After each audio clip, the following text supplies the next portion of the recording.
అదే కృష్ణానది మీదనే 2 వంతెనలు వస్తున్నాయి. అంత పెద్ద ఇష్యూ చేస్తుంది అది కేంద్రం. 180 కిలోమీటర్లు రోడ్డు వేస్తుండవంటే అట్లా కిలోమీటర్కి 5 కోట్ల రూపాయలు వేసుకోండి, వీళ్ళు 20 కోట్లు యాక్చువల్గా 5 కోట్లు వేసుకొని పోని ఎంత డబ్బులు అంత కేంద్రం పెట్టుకుంటోంది.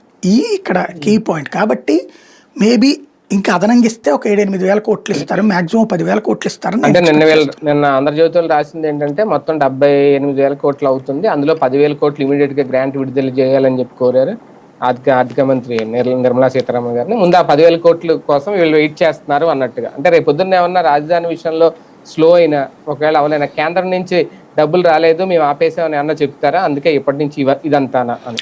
అంటే బేసిక్గా ఒకటి బీజేపీకి అయితే ఎప్పటికైనా సరే వాళ్ళు ఎప్పటికైనా పబ్లిక్లో కన్విన్సింగ్గా బాధ్యతగా సమాధానాలు చెప్పకపోతే ఇరుక్కునేది వాళ్ళనే ఇరికిస్తారు. ఎందుకంటే వీళ్ళ వల్ల కాదు 5 ఏళ్లలో మ్యాక్సిమం నేను అనుకోవడం ఆ టవర్స్ పూర్తి చేసేటటువంటి ప్రక్రియ అది కూడా ఎండింగ్ దశకు వస్తుంది. ఎందుకంటే ఇప్పుడు వర్షాలు పడుతున్నాయి, మళ్ళీ ఆ కొండవీటి వాగో పాలవాగో ఇది పొంగడం ఇది నడుస్తుంది. ఇప్పుడు ఇంకా అక్కడ మునిగిన నీళ్ళే తీయలేకపోయారు.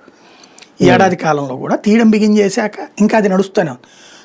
తీయడం కంప్లీట్ అయ్యే టైంకి ఇవన్నీ మళ్ళీ ఇప్పుడు మీకు తెలుసు కంపెక్ట్ ఉంటుంది ఎంత తొందరగా పెరుగుతుంది.